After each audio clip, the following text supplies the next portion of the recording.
Sa inyo, no? Sa akin po kasi pasintabi sa mga hindi kumakain ng dugo. Ayan, pinalagyan ko ng dugo ito. Mainit pa. Pero yan, yung laman, loob. Gusto natin.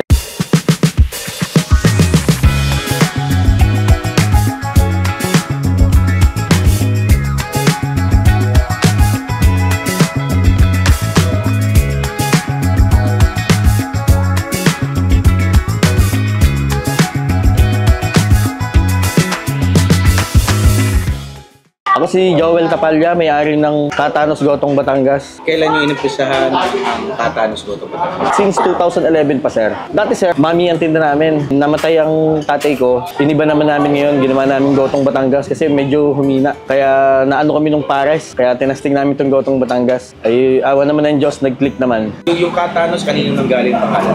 Yun, pangalan ng tatay ko yun.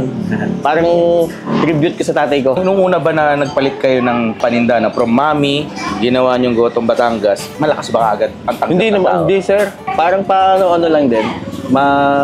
Hanggang sa nakilala lang. Nagsimula lang nga lang ako sa maliit na kaldero eh. Hindi pa yung may kaldero kasi ng 1, 2, 3, yung maliit lang talaga. Hanggang sa meron lang ako ng 1, 2, 3 kaldero. Hanggang yun, sa ngayon yung pinakamalaki na, 3 na. Yan. Kaya nakaipon na ako ng kaldero dyan eh. Ano kaya ang rason kung bakit lumakas ang Katanos Gotong Batangas? Mura lang kasi tinda namin, sir. Kasi ang target talaga namin dito, lahat sila makakain ng mura, masarap. Ano sa bulsa lang.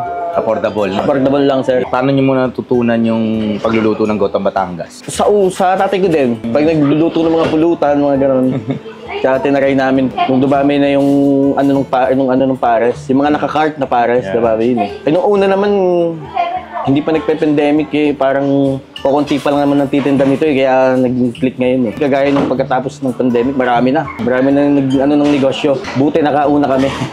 Yun ang nakauna kami. Ayan, at sa ngayon sir, gaano karami na average na niluluto mo?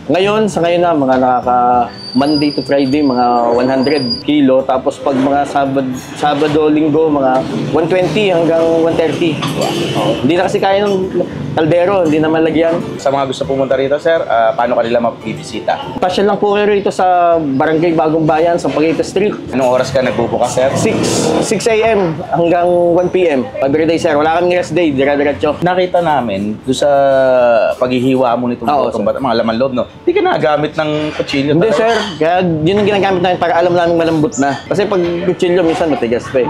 Kaya pag yung alam namin pag gunting, kain na ng gunting, malambot na yun, pwede na. Kaya gunting lang kami, hindi kami nagamit ng kutsilyo talaga. Last question na sir, sa pagnenegosyo ng Gotong Batangas, ano ba naging inspirasyon mo dito? Siguro sa hirap ng buhay.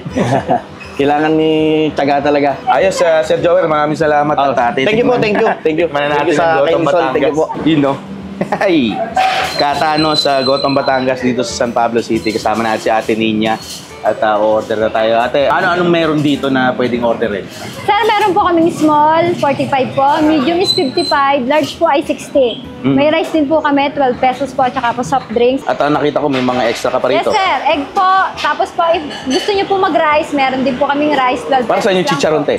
Sir, pwede niyo po siyang i-add sa goto. Ayun. Tsaka po yung egg. Kaya pala. Alam mo naman, isa sa mga paborito kong pagkain natin niya ang Gotong Batangas. Kaya bigyan mo ako ng large no? Po. At syempre, kanin, extrang sabaw, tapos yung nilalagay pa sa Toppings po, sir. Toppings, no? Ayun. Panatan na natin to. Katanos Gotong Batangas dito sa San Pablo City, Laguna. Dinayo na naman natin isang blockbuster na kainan, no? At napakarami talagang kumakain.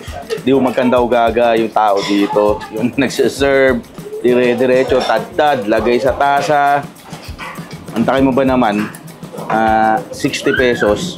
Ito pong meron sa harap natin ngayon na Gotong Batangas, no? Sa inyo, no? Yung sa akin po kasi pasintabi sa mga hindi kumakain ng dugo. Ayan, pinalagyan ko ng dugo ito.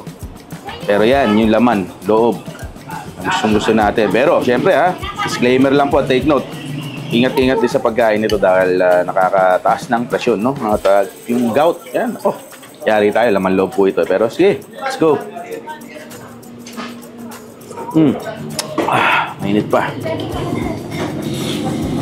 Wow. Maraming beses na po tayo nakakain ng Gotong Batangas. Lipa, Taal, saan po, no? Sa Batangas mismo. Nakakatawang isipin na dito sa San Pablo City, sa Laguna po, may authentic na lasa ng gotong Batangas. Masarap, ha? Authentic po. Paghigop ko ng sabaw, alam kong gotong Batangas kaagad. Hindi lang sa kulay, pero yung sabaw talaga ang dadala. Lambot. Ang sarap ng laman loob. Ang lambot, oh. Palya.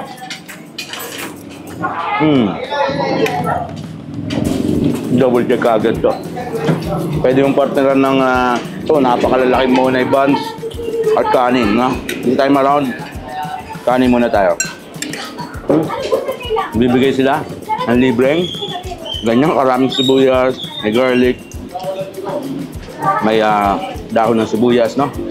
Ito, ang nilalagay nila, yung sibuyas na puti. Manoy. You know, dagdag pa tayo. As added flavor. Extra soup, nandito rin. Libre po, unlimited. Ang soup. Wow. Mas mainit to.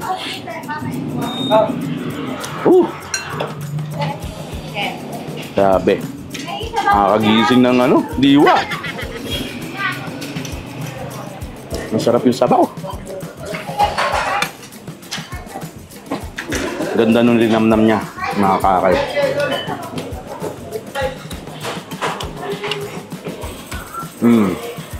Ang lambot ng the best dito. Siguro, tagal ng panahon na titinda sila rito. Talagang nakilala na. At talaga naman pong mayat-maya. Pasok, labas ang tao. Inipilahan talaga eh. Since 2011 ba naman, no? Pandikada na mahigit. Nakikwento po sa atin. Bukas lang to. Alas 6 ng umaga hanggang alauna ng tanghali, no? Sarado na. Wala na sa gabi. Mag-uubos na 100 kilo. Ang laman loob araw-araw, no? Pag weekends nga daw po, nagsi-130 pa. Anong kalakas? Negosyong Pinoy, suportahan po natin dito sa bayan ng San Pablo City, Laguna. Tama ko makain dyan ng gotong Batangas. Ma-differentiate mo talaga kagad. Kaiba niya sa papahitan, no? Gotong Batangas na nagpapalasa po talaga yung sibuyas, toyo mansi o patis calamansi, no? Yung papahitan kasi talagang iba rin, mapait yung lasa niya. Yun kung lalagyan nyo ng papait, no? May mga hindi kasi kumakain ng papait lang din, nilalagyan papait. Nitignan ko kanina yung si kuya na nagkakat, no? Tapos yung nakitang isang kalan ba? Yung pala, lahat po ito, ang laman, gunting ang ginagamit, ang tiyaga. Rekomendado po natin ito. Pwede nyo bisitahin, no? Katuwa yung lasa. Lalo siyang sumasarap pag nilalagyan ng sibuyas. Mapartnerin mo itong toyo patis mansi, ang tawag ko, no? Mayroon din akong egg dito. Nahalo nila. Babae, lalaki, pamilya. Makakain po, bata, matanda. Makakain ito dito, ha? Okay. Sa kapansin-pansin, hindi mo masyadong malangaw. Galing. Ang linis ng area. Kaya kudos dito. Nakatanos. Pusin ko na lang to off-cam, no? Titira pa tayo siyempre na extra rice. Pero ingat-ingat din sa pagkain nito, no? Kagaya po na nasabi natin kanina. Anyway, mabuhay po kayo natin. Maraming salamat na naman po sa inyo. Nagustuhan yung episode natin for today, oh. Katanos Gotong Batangas, Hirin ng San Pablo City, no? Kabisibisita, pwede niyo po silang puntahan. Napakababait po ng ating mga kaibigan dito. Pati mga nagsaserve po, talagang yung service, yung napakagaling, no? Talagang tatanungin ka nila, anong kailangan mo, kung may kailangan kayo. Sabi ka lang, mga gano'n, no? Makakahingi ka po, libre po itong mga sabaw at sibuyas, no? Ayan po, 1 for 1, Kuya Sol Party List, huwag natin kalimutan, no? Buong puso sinusuportahan po ni Kuya Dex yan at mga kasama pa nating vloggers dito sa Kuya Dex YouTube channel, no? At paki-supportan din po ang ating Facebook page ng mga kasama natin, pati po ang Kuya Dex Facebook page kay Chef PJ, no? Hindi lang natin nakakasama dahil medyo busy na po ang ating mga activities this season, no? Anyway, no, magpapasko na at yun nga, sa mga magse-celebrate ng Pasko dyan, ingat-ingat din po tayo at maraming blessing no, dumating sa inyong mga buhay, no? Maraming regalo, maraming kasi panahon ng mga gift giving, no? Ayun po, maraming salamat naman sa inyo. Ako po ang likod, Kuya Dex here, no? Pagmamahal para sa inyo lahat. Bye! Welcome back ang double check.